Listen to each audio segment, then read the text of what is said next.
प्रतिष्ठाय भूतले श्रीमती मधुसूदनाय नाम नमस्ते मधुसूदनाय भक्तिपाद्याय दुर्लभ कृष्ण भक्ति मूर्ति सर्वकारण हरे कृष्णा कृष्ण कृष्ण हरे राम तृणादपि सुनिचेन तरोरपि सहिष्णुना अमानिन मानदेनस्य कीर्तन्य सदा हरि।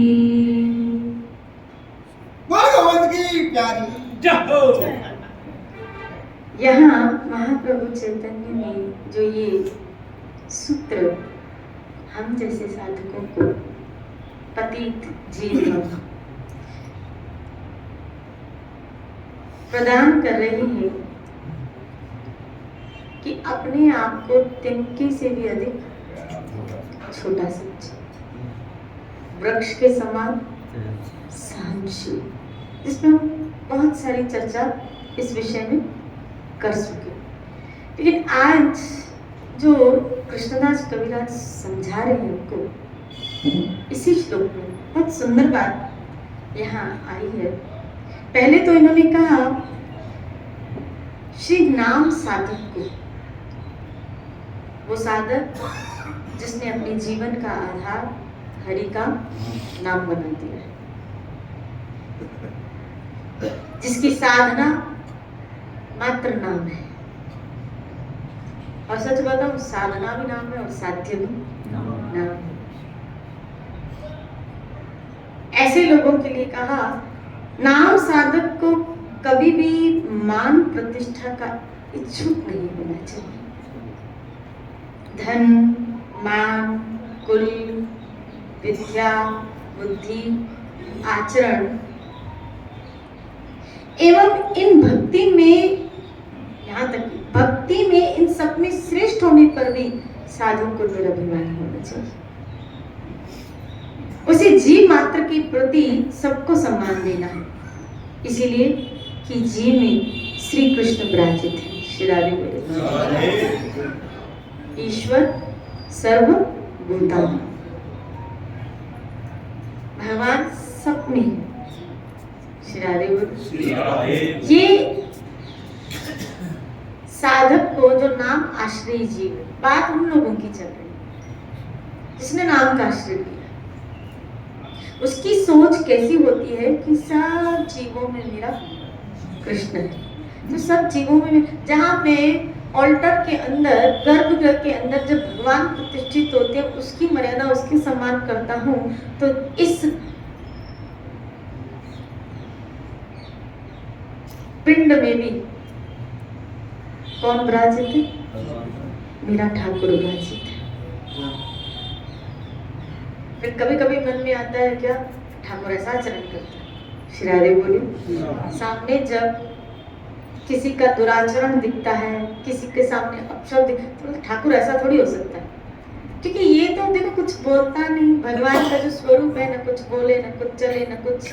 तो आपकी इसमें श्रद्धा बहुत इजीएस्ट वे में, क्योंकि विग्रह के रूप में भगवान जो प्रतिष्ठित होते हैं वो भक्त के अधीन का स्वीकार करके सेवा स्वीकार करते हैं। तो इसमें श्रद्धा को स्थापित करना, क्योंकि यहाँ कोई मूवमेंट नहीं है, इसीलिए आपके अंदर जो श्रद्धा है वो जल्दी विकसित होती। लेकिन यहाँ नाना प्रकार के जीवों में भगवान को, अपने इष्ट को प्रतिष्ठित देखना, जहाँ इनके मूवमेंट सबके विचित्र, अलग अलग। श्री राधे बोली कोई कैसा तो कोई कैसा। वहां हमें ये सोचना है भगवान ने मुझे जो रोल, जैसे कल अंकल मुझसे एक प्रश्न पूछ रहे थे कि हम बिजनेस आदि में होते हैं, कोई हमारा मान लीजिए पैसा खा लेता है और फिर हम उस पर केस भी करते हैं, वहां आप कहते हो कि सहनशील बने रहो, क्या करें? क्या वहां भी हमको सहनशील, वहां हम अपने अंदर सहन शक्ति कैसे लाए? हम कैसे उस वक्त उसमें ईश्वर भाव को देखें? श्री राधे बोले क्योंकि सामने वाला हमारा क्या खा गया? पैसे खा गया। सामने वाला हमारे को दुराचरण, हमारे साथ दुशब्द बोल रहा है, तो वहां देखो दुर्योधन भी दुराचरण कर रहा था, दुराचरण करो। और अर्जुन ने तो हथियार, आपने गीता अगर अच्छी तरह पढ़ी हो तो गीता के पहले अध्याय में अर्जुन के ये श्लोक आया है, करुणा से व्यापक, यानी उसके अंदर कैसी थी करुणा, करुणा से व्यापक शोक मग्न अर्जुन रथ के एक कोने में जाके बैठ गया। ये श्लोक है करुणा से, यानी एक भक्त के अंदर हमेशा जीवों के प्रति क्या होती है, या उसको ये नहीं हो रहा था मेरे साथ क्या हुआ, उसको ये था कि युद्ध का जो परिणाम निकलना ना वहां क्या होगा, वहां भी तो मृत्यु है, वहां भी तो रक्त की धारा बहने वाली है, कितने मासूम कितने निर्दोष व्यक्ति उसमें मारे जाएंगे। इस चीज को लेते हुए अर्जुन को करुणा आ रही थी कि खाली एक पक्ष यहाँ कहीं थोड़ी वहां पक्ष, इसीलिए तो अर्जुन कह रहा है क्या, ऐसे राज्य को हम क्या भोग के करेंगे जो रक्त से सना हुआ होगा, जो खून से बहा हुआ होगा, ऐसे राज्य के सुख पाके हम क्या करेंगे, इससे तो अच्छा हम एक मंत्र खाएं। गीता श्री राधे बोले ये क्या है, एक वैष्णव हृदय की, श्रील प्रभुपाद इसकी भावार्थ में एक जगह लिखते हैं कि अर्जुन डरपोक के डर के मारे ये नहीं कह रहा है, लेकिन अर्जुन के अंदर जो एक वैष्णवता है, एक अंदर वैष्णवता, वो वैष्णवता जिसके अंदर क्रिएट होती है, जिसके अंदर जागृत होती है, उसके अंदर करुणा आना एक स्वाभाविक है। अर्थात वो सामने वाले के प्रति एक करुण बुद्धि रखता है कि इनका क्या बनेगा। श्री राधे बोले। लेकिन कृष्ण ने वहां क्या कहा अर्जुन को, अर्जुन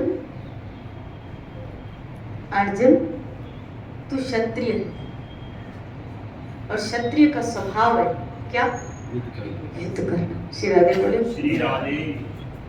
अर्जुन क्षत्रिय का स्वभाव है युद्ध करना, मेरे लिए कर, तुझे मेरे लिए करना चाहिए। श्री राधे बोले। इसी तरह जब हम किस वर्ण आश्रम में, वैश्य में, बिजनेस मेंटलिटी वैश्य में, और धर्म से हम उपार्जित कर रहे हैं, धर्म को आगे लेके उपार्जित कर रहे हैं, और इस धर्म को लेके उपार्जित कर रहे हैं उस धन को, तो वहां भी आपको डरपोक होके बैठने की आवश्यकता नहीं है। आप अपने वर्ण, आप अपने आश्रम के अकॉर्डिंग उस क्षेत्र को फॉलो कीजिए। श्री राधे बोले। मान लीजिए सामने वाली पार्टी हमारी पैसे खा गई, क्या करें? उस वक्त हम अपनी वैष्णवता को कैसे बचा के रखें? तो पहले तो कोशिश हमको प्यार से समझाने की करनी चाहिए। श्री राधे बोले। पहली कोशिश यही करनी चाहिए। और हमारे यहाँ नीति शास्त्रों में बताया साम दाम दंड भेद। श्री राधे बोले। अब ये भी मैं आपको बताऊं कि इसमें भी बहुत सारी व्यक्तियों की स्थितियां हैं, उस अनुसार उसका निर्णय है सामने, यानी उसके अकॉर्डिंग उसको आंसर मिलता है या उसको डिसीजन लेना है। जैसे अगर भक्ति की उत्तम अवस्था है जीव की, तो उस वक्त क्या सोच, अगर वो क्या सोच आती है, उस वक्त ये सोच आती है क्या, किसी जन्म में मैंने भी इसका ले दे के जन्म में क्लियर। श्री राधे। हो सकता है गत जन्म में मैंने किसी का, अब वो इस रूप में आया, तो जब शुद्ध भक्ति की तरफ आता है तो ये सोच आती है क्या, क्योंकि इस जगत में हमको किसी से कुछ चाहिए ही नहीं, किसी से कुछ, जहां चाहिए की बात आती है, चाहिए की मांग आती है, क्योंकि राज्य पांडवों को नहीं चाहिए था। याद रखिएगा, आप कहेंगे ये कैसे अटकूट, राज्य पांडवों को नहीं चाहिए था, कृष्ण उनको दिलाना चाहते थे क्योंकि वो धर्म की स्थापना करना चाहते थे। तभी तो शम्यक ऋषि ने, जब श्रृंगी ऋषि ने श्राप दिया तो शम्यक ऋषि ने क्या कहा कि तुमने गलत काम किया उसको श्राप देके। क्यों? धर्मात्मा राजा अगर नहीं रहेंगे पृथ्वी पे तो अधर्म तो कलयुग तो बढ़ेगा। हमें ये देखना है क्या ईमानदारी से अपने अंदर को टटोलना है। उस वक्त हमें ये देखना है कि मेरा चित्त, मेरा अंतरात्मा या मेरी वृत्तियां धार्मिकता की तरफ है। अगर वो पैसा मेरे पास आया तो मैं कहाँ लगाऊं? धर्म के कार्यों। शिरादे बोले, क्योंकि अगर वहां गया तो भोग में जाएगा, और भोग में जाएगा तो क्या होगा? कमा हुए धन का वेस्ट हुआ। लेकिन हो सकता है एक वैष्णव के पास आए, एक भक्त के पास आए तो उस धन का सदुपयोग। शिरादे बोले, तब अगर हमारे अंदर ये भावना आती है कि यहाँ से तो इससे अच्छा है इधर जाए। शिरादे बोले, इधर से तो अच्छा है इधर जाए, और उसके लिए हम कर रहे हैं धर्म को गाड़ने के लिए। शिरादे बोले, स्थापित करने के लिए, तो कोई बुरी बात नहीं है। शिरादे बोले, कोई बुरी बात नहीं। लेकिन हाँ, बात अपनी इंद्रिय भोग की आई। अगर अपनी इंद्रिय भोग की आती है तो वहां तो फिर जितना कम धन हो तो उतना अच्छा। फिर मन में ये सोचा तो अच्छा इतना भी चला गया, क्यों? अब कम भोग होगी। जैसे बापू जी कभी कभी उदाहरण देते हैं ना, एक सेठ का कि सत्संग में आता था, रोज नित्य प्रति सत्संग सुने। एक दिन उसके घर में चोर आ गए। चोर आ गए तो लगभग 10-12 लाख की उसके घर में क्या हुई? चोरी हो गई। सारे घर में हाय हाय, पुलिस और उसकी पत्नी हाय करे कि हम तो बर्बाद हो गए। और उसका पति आनंद में बैठा था, खुश बैठा था। तो उसकी पत्नी, आपको टेंशन नहीं हो रही? आपको चिंता नहीं हो रही? पैसा हमारा चला गया, आपको चिंता नहीं? आप मजे से माला कर रहे हो। शिरादे बोली, तो आपको टेंशन नहीं हो रही? बोला नहीं। तो बोला क्यों टेंशन नहीं हो रही? बोला पागल, जब मैं मरता तो 25 लाख का टेंशन होता, अब 12 लाख कम हो गए, खाली 12 लाख कम हो गए। सिरादे बोले, 12 लाख उसने मेरा टेंशन, तो मरूंगा तो कम से कम 12 लाख का कम होगा। शिरादे बोली ना, बोलो ना शिरादे। अच्छा ये भोग हट गए, अच्छा ये भोग। इसलिए पहले अपने अंदर को टटोली कि हमारी वृत्तियां अगर ईश्वर की सेवा की तरफ है तो हम तो चाहेंगे हर एक चीज, यहाँ तक कि हमारा धन भी। जैसे राजा बलि ने सोचा कि वो सब कुछ कृष्ण की सेवा में लग जाए, तो अपने अंदर की टटोली। फिर वहां से भी आएगा भोगी व्यक्ति के पास, तो हमारे मन में ये भाव, मेरे ठाकुर की सेवा में लगे, मेरी जो कमाई हुई पूंजी है वो मेरे गोविंद की सेवा में ही रखनी चाहिए। शिरादे पुण्य फल के हेतु नहीं कि हमें इससे कुछ पुण्य चाहिए, कुछ लाभ होगा, हमें ये नहीं चाहिए। हम तो ये चाहते हैं कि इस पृथ्वी पे जितना धर्म का आचरण हो शुद्ध, ये भी एक सेवा है। क्योंकि इस समाज में हम इस सृष्टि की ईश्वर की तरफ से सेवा कर रहे हैं। तो अगर धर्म की स्थापना करते हुए चलेंगे, धर्म के कार्य करते हुए चलेंगे, अगर धन है तो सत्संग कराओगे, तो धर्म के कार्यों की क्या कीर्तन होगा, धर्म के कार्यों की क्या होगी? शिरादे बोले, तो हम अपने धन का कहाँ यूज करें? सदुपयोग। इसलिए ये अलग अलग कैटेगरी है। अब वो हम अपनी कैटेगरी को टटोल लें और उस अनुसार अपने मन को हम समझाएं। शिरादे बोले, क्वेश्चन एक मैंने जज से किया था, मैंने कहा ऐसा मामला है तो क्या करें? उनके पूरा केस तो करो, लेकिन ये समझो कि भगवान को दिलाना होगा तो आपको दिला देंगे अच्छे काम में लगाने के लिए, नहीं तो आपको पैसा क्या। हाँ, जज ने बड़ा अच्छा उत्तर दिया। तो अपने अंदर एक सेटिस्फेक्शन रखो, तभी तो एक भक्त का जीवन कैसे होता है? संतुष्ट जीवन कैसा होता है? क्यों? हम यहाँ क्या सीखते हैं? यहाँ हम क्या सीखते हैं? यही तो चीज सीखते हैं, सुख भी हमारे नसीब का है, सुख भी हमारे नसीब का है। हमारा होगा तो हमारे पास, धक्का देंगे तो भी घूम फिर के हमारे पास, और नहीं होगा तो गले लगा के रखोगे तो भी वो आपको छोड़ के। क्यों? बच्चों को गले लगा के नहीं रखते, बचपन से हमारे साथ रहे, अब नहीं सुख है तो छोड़ के चले भी जाते। श्री राधे बोली, बोलो ना श्री राधे। इसीलिए हमें उस मामले में अपने आप को, क्योंकि हमें ये सोचना है कि मुझे चाहिए क्या,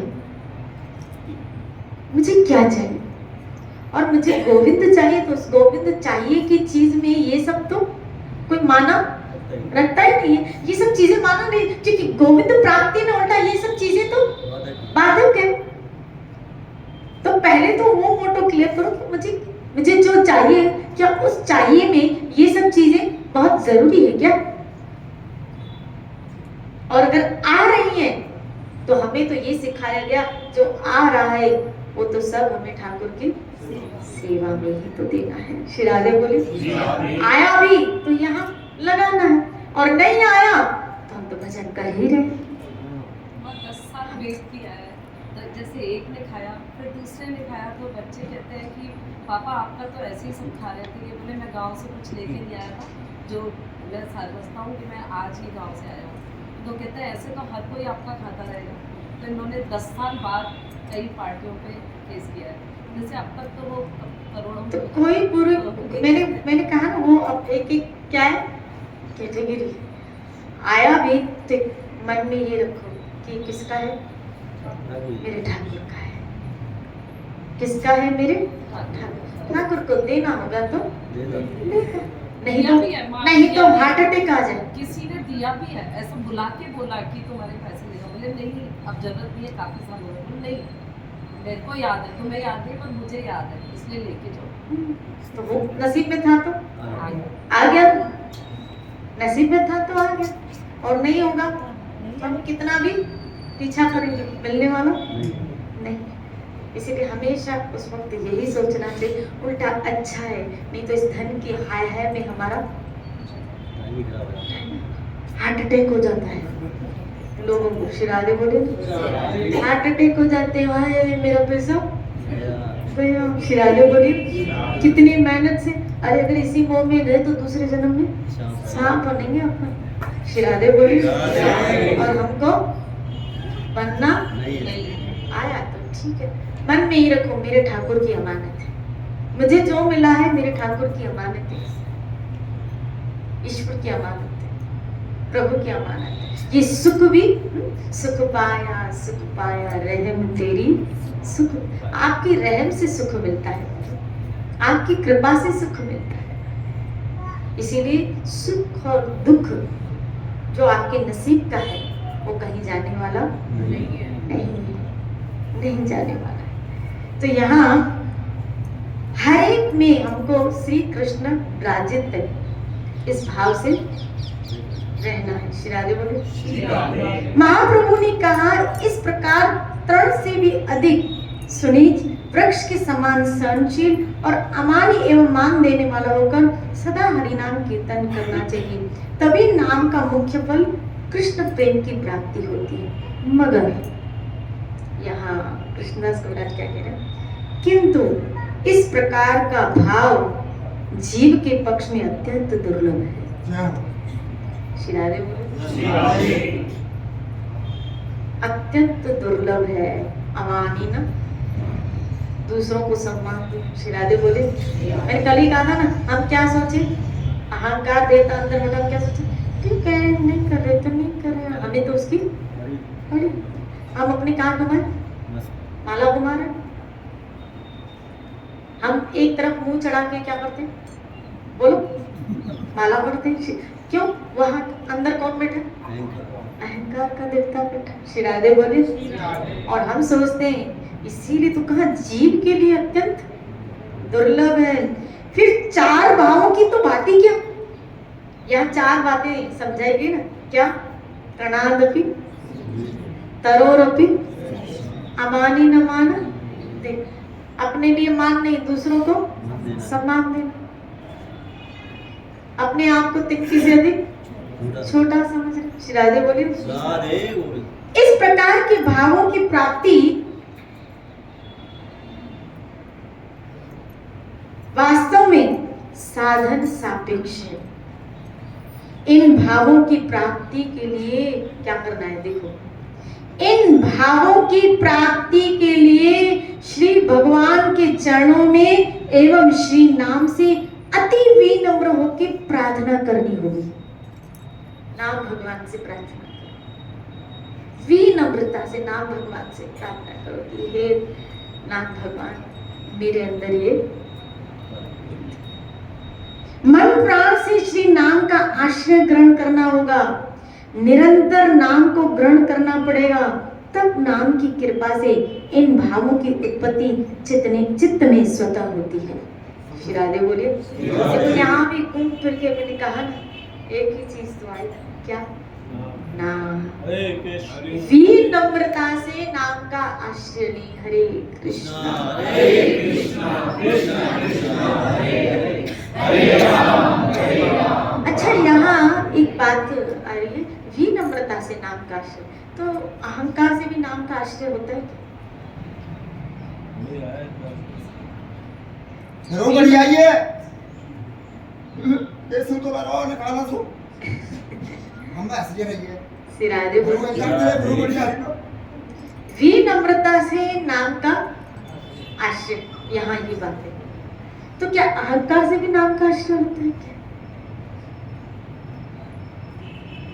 अहंकार से भी नाम का आश्रय होगा तभी तो यहाँ बता नहीं होता।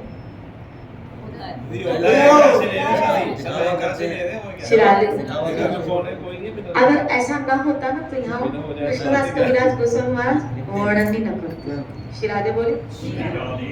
और तुलसीदास ने कहा है खाना खा रसू ऐसे ये विनम्रता से, यहाँ तक कि कृष्ण ने गीता में एक जगह कहा, एक नहीं दो जगह कहा, अथचेत तो अहंकार न श्रोषसि विनक्ष्यसि मच्चित् सर्व दुर्गाणि मत् प्रसादात् नश्यसि। अथचेत तो अहंकार न श्रोषसि विनक्ष्यसि। अहंकार किया और नहीं माना तो तुम्हारा एक जगह यहाँ, फिर चौथे अध्याय के 34वें श्लोक में ना तद्विधि परिपातेन परिप्रश्नेन सेव्य, जाओ गुरु के पास, लेकिन कैसे? विनम्रता से। श्री राधे बोले। 18वें अध्याय में कहा अहंकार नहीं करना, अहंकार से मेरी तरफ। श्री राधे बोले। गुरु के पास भी जाओ नम्रता से, नम्र बन के जाओ, नाम की शरण लो नम्र बन के। अहंकार से अगर नाम जप करेंगे या इन साधनों का, चाहे फिर आपको सेवा करें, क्योंकि आध्यात्मिक जीवन में नौधा भक्ति जो 9 प्रकार की बताई गई है, उसका व्यक्ति विधि विधान का जो आचरण भी करता है ना, कभी कभी उसमें अहम उसका शामिल होता है, और वो अहम शामिल होने के कारण नाम अपना आपको उच्च फल प्रदान नहीं करेगा।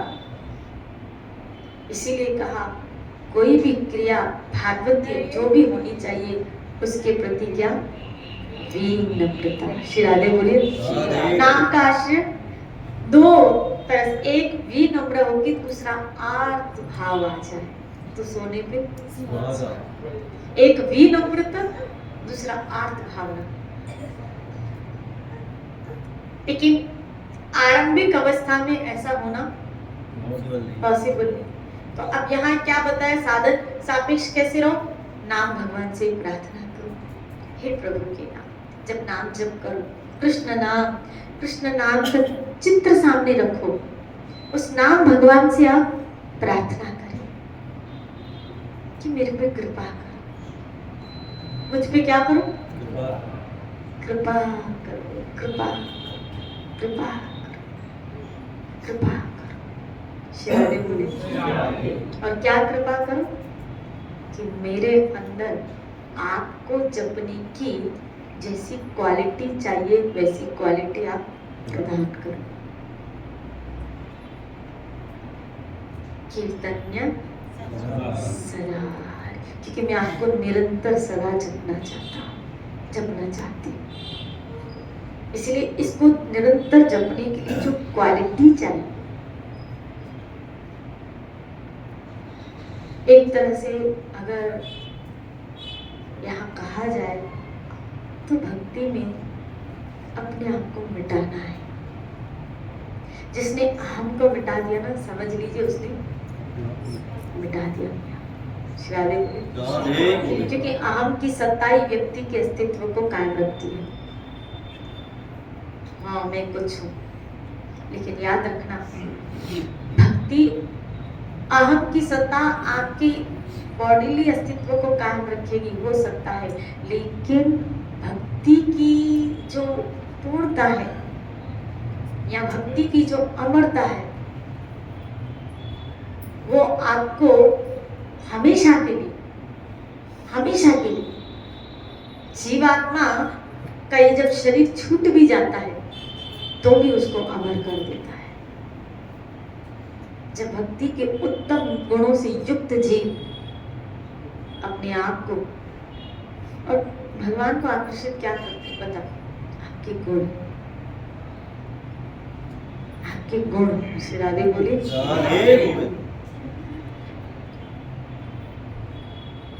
भक्ति करते करते वो दिव्य गुण आते हैं और वो दिव्य गुण ही ईश्वर को अपनी ओर आकर्षित करते हैं। श्री राधे बोले।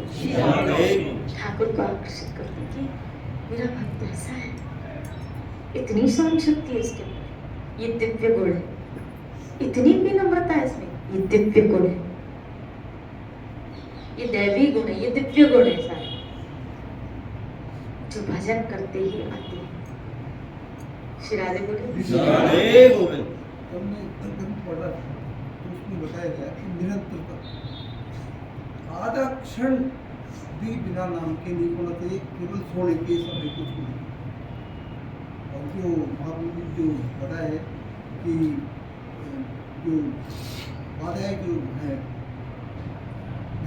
स्थान की सूची असूची की सारी जो बाधा है वो सारा बाधा उनकी भावनी की इस सबको ध्यान रखते हर समय निरंतर करते रहते हैं, आधा क्षण भी उसमें व्यस्त नहीं करते। आपकी चेतना अब आदर्श मतलब ये कहने का तात्पर्य ऐसा नहीं कि भाई आप बाथरूम में भी जाओगे तो माला लेके जाओगे, आप किचन में भी जाओगे तो निरंतरता का अर्थ कि आपकी चेतना आपकी कॉन्शियस में हमेशा वो स्मृति बनी रहे। और कोशिश यही करा, क्योंकि गीता में कृष्ण ने कहा यम यम मापी सिमरन भावम त्यजते अंतेकर, यम यम मापी सिमरन भावम, मरते वक्त तुम्हारी भावना में जैसा होगा उसके अकॉर्डिंग मैं रिजल्ट देने वाला हूँ। श्री राधे बोले। तो हमें अंदर अपनी भावना में, अपनी चेतना में श्री कृष्ण की स्मृति को डालना है, श्री कृष्ण की स्मृति को डालना कि कृष्ण हमारी चेतना में, कृष्ण हमारी, इसीलिए तो भागवत ने कहा छीनते भी क्या याद आ जाए? ठाकुर जी का। आप जम्बाई ले रहे कृष्ण याद है, आप ठोकर खा रहे, जब ठोकर खा, अब जम्बाई का कोई मान लो मुझे क्या बोलते हैं इसको, वासी बोलते हैं, तो वो पूछ के नहीं आती है, आऊं तो कृष्ण नाम याद करूं फिर बाद में आना। श्री राधे बोले ठीक, वो कभी उस वक्त आपको गोविंद का नाम याद आ जाए, मजा आ जाए। ये क्या है? कॉन्शियस में जब कृष्ण बैठ जाता है। इसीलिए कोशिश यही का क्या ठोकर लगे गोविंद हे राधे, ठीक है श्री राधे। देखो उस वक्त मुझे एक भजन मेरे मुंह से निकल रहा, जब आप सुबह सुबह नींद से उठे तो जब व्यक्ति साधारणतः, आपकी तो बात नहीं करूंगी लेकिन ऑलमोस्ट जो आज की जनरेशन साधारणतः एक तो काम ये वो करता है, क्या अपने तकिए के पास में पहला काम करता है मोबाइल को रख के सोता है। तो पहला काम यही होता है, सुबह सुबह उठ के पहला काम किसके दर्शन होते? व्हाट्सएप के, मोबाइल में भी किसके? व्हाट्सएप के। श्री राधे बोले पहला काम मोबाइल के दर्शन। बोलो ना राधे बोले। आश्चर्य की बात है, जवानी चल रहा है ऐसा। श्री राधे बोले, बोलो ना श्री राधे। ये तो एक जगह थी, बहुत पहले की बात है, तो मेरे साथ उस फैमिली के बच्चे सोए थे, बहुत समय पहले की बात है। अब वो लड़की 22-23 वर्ष की थी, तो दो तीन बच्चे थे, तो सोए थे एक लड़की पास। तो ऐसे ठंड के दिन थे, मुझे याद नहीं, तो चादर ऐसे ऊपर थी, रात थी, 11-12 बजे थे, लाइट बंद थी, तो मैं भी सो रही थी। आवाज आ रही, मैंने ऐसा लगा चूहा हो रहा है। शिरादे बोले, और उस समय तो ऐसे वो ये था भी नहीं कि कुट कुट कुट कुट कुट आवाज आ रही थी। मैंने कहा आवाज ही कहाँ से आ रही है? तो वो चादर में से उसकी आवाज आ रही थी, मैं क्या बोलती। शिरादे बोले, और चादर के अंदर घुस के वो मोबाइल पे बात कर रही थी। तो मेरे घर से रात के 12-1-2 बजे होते हैं। शिरादे बोले, तो cut cut cut cut cut बातें आ रही थी, क्योंकि उस वक्त तो सब, तो किसी को कुछ पता नहीं। शिरादे बोले, जिनकी ऐसी स्थिति हो, अब वो क्या भगवान का नाम लेके आप बताओ कैसे सब। तकिया जब उठो नींद से तो पहले ऐसी जगह पे सो जहाँ आंख खोले तो पहले किसके दर्शन हो? आंख खुले सामने मेरा गोविंद ठाकुर जी के दर्शन हो, और जबान पे उसका नाम, जबान पे उसका नाम, हे गोविंद हे नाम। ऐसे सो तब भी आपकी चेतना में ये हो। अब देखो सोते सोते, अब पता नहीं, हो सकता है साइलेंट अटक जाए और अब मर जाए, लेकिन हम भजन करके तो सोए हैं ना। अब उठे नहीं उठे बात अलग है, लेकिन भजन करके तो सोए हैं, नाम जप के उसके दर्शन करके उसकी सेवा करके तो सोए हैं।